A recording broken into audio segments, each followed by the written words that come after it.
Lamentations Chapter 2 continues the sorrowful lamentation over the destruction of Jerusalem. The chapter begins by describing God's anger and judgment upon the city, which has been left in ruin. It portrays how the Lord, in His wrath, has cast down the city's beauty and strength, and broken its walls. The destruction is depicted as a result of God's righteous indignation against Jerusalem's sinfulness. The city's leaders, prophets, and priests, who once guided the people in righteousness, are now seen as helpless in the face of God's judgment, leaving the city vulnerable to its enemies. The chapter then describes the misery and suffering of the people as a result of God's judgment. The famine, destruction, and slaughter have devastated Jerusalem. The once thriving city now lies desolate, with the streets abandoned and the survivors suffering in misery. The author mourns the loss of the children, who have died from starvation and the violence of the siege, and laments how the nobles and warriors have been slain. The chapter emphasizes the severity of God's punishment and how it has affected all aspects of the city, social, religious, and familial. In the following verses, the city's cries for mercy are highlighted, as the people turn to God for help. The chapter contrasts the Lord's anger with the city's plea for compassion, acknowledging that the suffering is deserved due to their sin. The people recognize that the Lord has allowed the devastation to occur because of their rebellion, and they mournfully ask how long this punishment will continue. The destruction of the temple, the heart of the nation, is also emphasized as a sign of God's judgment.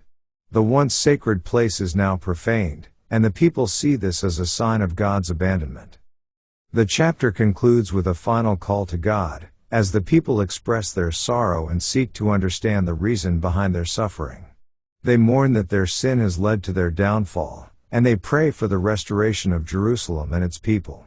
Despite the overwhelming destruction and hopelessness, there is a faint hope that God will remember His covenant and deliver His people from their affliction. The chapter illustrates the deep grief of the people and their recognition of the righteousness of God's judgment, while still longing for mercy and restoration. Let's now read Lamentations chapter 2. How hath the Lord covered the daughter of Zion with a cloud in His anger, and cast down from heaven unto the earth the beauty of Israel, and remembered not His footstool in the day of His anger. The Lord hath swallowed up all the habitations of Jacob, and hath not pitied. He hath thrown down in His wrath the strongholds of the daughter of Judah. He hath brought them down to the ground. He hath polluted the kingdom and the princes thereof. He hath cut off in His fierce anger all the horn of Israel. He hath drawn back His right hand from before the enemy, and He burned against Jacob like a flaming fire, which devoureth round about. He hath bent His bow like an enemy. He stood with His right hand as an adversary, and slew all that were pleasant to the eye in the tabernacle of the daughter of Zion. He poured out His fury like fire. The Lord was as an enemy. He hath swallowed up Israel. He hath swallowed up all her palaces. He hath destroyed His strongholds, and hath increased in the daughter of Judah mourning and lamentation. And He hath violently taken away His tabernacle, as if it were of a garden. He hath destroyed His places of the assembly. The Lord hath caused the solemn feasts and Sabbaths to be forgotten in Zion, and hath despised in the indignation of His anger the king and the priest. The Lord hath cast off His altar. He hath abhorred His sanctuary. He hath given up into the hand of the enemy the walls of her palaces. They have made a noise in the house of the Lord, as in the day of a solemn feast.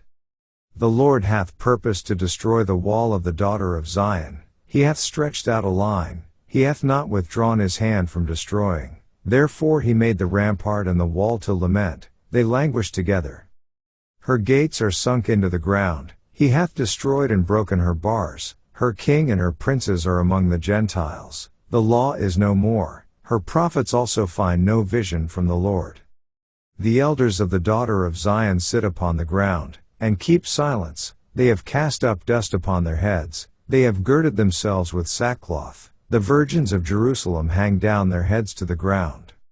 Mine eyes do fail with tears. My bowels are troubled. My liver is poured upon the earth, for the destruction of the daughter of my people, because the children and the sucklings swoon in the streets of the city. They say to their mothers, Where is corn and wine? When they swooned as the wounded in the streets of the city, when their soul was poured out into their mother's bosom. What thing shall I take to witness for thee? What thing shall I liken to thee, O daughter of Jerusalem? What shall I equal to thee, that I may comfort thee, O virgin daughter of Zion? For thy breach is great like the sea, who can heal thee? Thy prophets have seen vain and foolish things for thee, and they have not discovered thine iniquity, to turn away thy captivity, but have seen for thee false burdens and causes of banishment. All that pass by clap their hands at thee, they hiss and wag their head at the daughter of Jerusalem, saying, Is this the city that men call the perfection of beauty, the joy of the whole earth? All thine enemies have opened their mouth against thee, they hiss and gnash the teeth, they say, We have swallowed her up, certainly this is the day that we looked for, we have found, we have seen it. The Lord hath done that which he had devised, he hath fulfilled his word that he had commanded in the days of old, he hath thrown down, and hath not pitied, and he hath caused thine enemy to rejoice over thee, he hath set up the horn of thine adversaries. Their heart cried unto the Lord, O wall of the daughter of Zion, let tears run down like a river day and night, give thyself no rest, let not the apple of thine eye cease.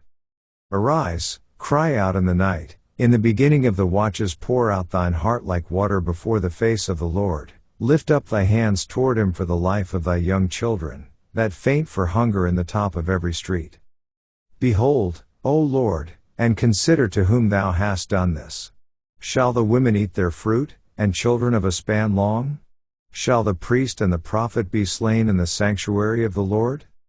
The young and the old lie on the ground in the streets, my virgins and my young men are fallen by the sword, thou hast slain them in the day of thine anger, thou hast killed, and not pitied. Thou hast called as in a solemn day my terrors round about, so that in the day of the Lord's anger none escaped nor remained, those that I have swaddled and brought up hath mine enemy consumed. This ends our reading of Lamentations chapter 2.